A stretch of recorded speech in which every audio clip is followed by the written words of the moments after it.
ಯಾಕೆ ಈ ಸಮಸ್ಯೆಗಳು ಬರ್ತಿದ್ದಾವೆ ನನ್ನ ಮನೆಯಲ್ಲಿ, ಯಾಕೆ ಈ ಶೋಧನೆಗಳು ನನ್ನಲ್ಲಿ ಬರ್ತಿದ್ದಾವೆ? ಸ್ವಲ್ಪ ನಿಮಗೆ ಗೊತ್ತು, ನನಗೆ ಗೊತ್ತಿಲ್ಲ, ನಿಮಗೆ ಗೊತ್ತು. ನೀವು ಚೇಂಜ್ ಆಗಬೇಕು, ದೇವರು ಅದನ್ನೇ ಆಸೆ ಪಡ್ತಾರೆ. ಪ್ಲೀಸ್ ನೀವು ಬದಲಾವಣೆ ಆಗ್ರಿ.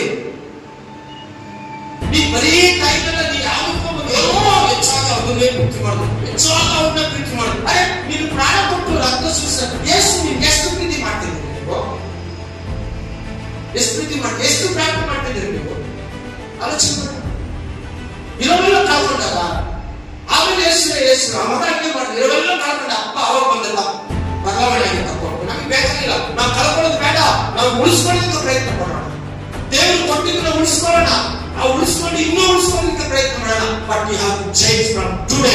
ಇವತ್ತಿಂದ ನೀವು ಬದಲಾವಣೆ ಸಾಧ್ಯ ಆಗಲ್ಲ. ಯಾಕಂತ ಹೊಸ ವರ್ಷ ಬರ್ತಿದ್ದಂಗೆ ನಿಮ್ಗೆ ಅನಿಸ್ತದೆ, ಯೇಸುವೆ ಹೋದ ವರ್ಷ ಹಿಂಗೆ ಮಾಡಿದೆ, ಬದಲಾವಣೆ ಆಗುತ್ತೆ. ಹೋದ ವರ್ಷ ಚೆನ್ನಾಗಿ ಬೈಬಲ್ ಬದಲಾವಣೆ ಆಗುತ್ತೆ. ಹೊಸ ವರ್ಷ ಹೋದ್ರು 6 ತಿಂಗಳಾದ್ರೂ ನಮ್ಮಲ್ಲಿ ಬದಲಾವಣೆ ಆಗುತ್ತೆ. ಸೇಮ್ ಇದೇ ಕ್ವಾಂಟಿಟಿ, ಅದೇ ಕ್ವಾಲಿಟಿ, ಅದೇ ಬದಲಾವಣೆ ಆಗಿದೆ. ಯಾಕೆ? ನಿನ್ನಲ್ಲಿರುವಂತ ದುರಾತ್ಮ ನಿನ್ನನ್ನು ಬಿಡ್ತಾರೆ. That's why you have to pray, fast and read Bible. ಆವಾಗಲೇ ನಿನ್ನಲ್ಲಿ ಒಂದು ದುರಾತ್ಮ ಬದುಕಿ ಸಾಧ್ಯ.